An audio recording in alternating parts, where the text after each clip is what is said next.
So today a sneak peek here at the new Marvin windows in this beautiful primary suite, I guess we call it.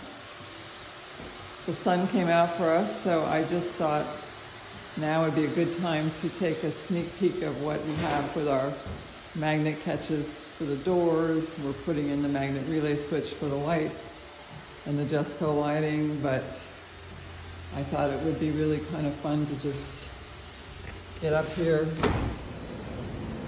and take a look at this fabulous view from this Homeowners Association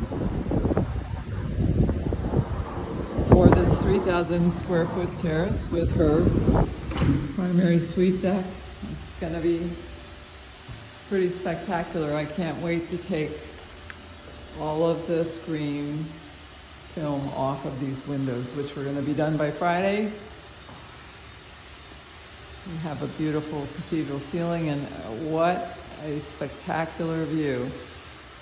I mean, wow. Ciao for now.